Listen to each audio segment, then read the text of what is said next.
नमस्कार. मुंबई 24 लाईव्ह मध्ये मी गोकुल आपल्या सर्वांचं अगदी मनस्वी हार्दिक स्वागत करतोय. नवी मुंबई पोलिसांच्या नशामुक्त नवी मुंबई अभियानाचा आज मोठ्या उत्साहात प्रारंभ झालाय. या कार्यक्रमाला राज्याचे मुख्यमंत्री देवेंद्र फडणवीस यांच्यासह अनेक प्रसिद्ध अभिनेते उपस्थित होते.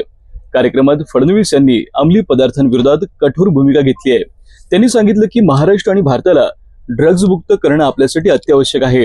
त्याचबरोबर आपल्या वैयक्तिक आयुष्यावर भाष्य करताना त्यांनी स्पष्ट केलंय की मी कधीच अंमली पदार्थांचं सेवन केलं नाही आणि त्याला स्पर्शही केला नाही. कॉलेजच्या काळात सुद्धा मी या गोष्टींपासून दूर राहिलोय.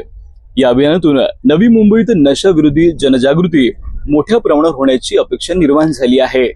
महाराष्ट्र राज्याचे मंत्री धनंजय मुंडे यांच्यावर राजीनाम्यासाठी दबाव वाढत आहे. वाल्मिक कराड जो संतोष देशमुख हत्या प्रकरणातील मास्टरमाइंड असल्याचा आरोप आहे त्याला धनंजय मुंडेचा विश्वासू मानले जाते. याशिवाय दिवंगत प्रवीण महाजन यांच्या पत्नी सारंगी महाजन यांनी पंकजा मुंडे, धनंजय मुंडे आणि वाल्मिक कराड यांनी आपली जमीन लाटल्याचा गंभीर आरोप केलाय. या प्रकरणाची नैतिक जबाबदारी घेऊन धनंजय मुंडेंनी राजीनामा द्यावा अशी मागणी आता जोर धरू लागली आहे. मुंबई आणि आसपासच्या परिसरात 6 आलिशान शोरूम उघडून लोकप्रिय ठरलेल्या टोरिस्ट ज्वेलरी हाऊसचे फसवणूक प्रकरण नुकतेच उघडकीस आले. या कथित कंपनीनं तब्बल 1.25 लाख गुंतवणूकदारांना 1000 कोटी रुपयांचा गंडा घातल्याचं समोर आलंय. परदेशी प्रवर्तकांविरुद्ध लुकआउट नोटीस जारी करण्यात आली असून गुंतवणूकदार अशा फसवणुकीला बळी का पडले हा गंभीर प्रश्न देखील निर्माण झालाय. भारतातील पहिला HMPVचा रुग्ण कर्नाटकात आढळल्यानंतर महाराष्ट्रातही या व्हायरसचा शिरकाव झालाय. नागपूरनंतर मुंबईतही HMPVचा रुग्ण सापडलाय.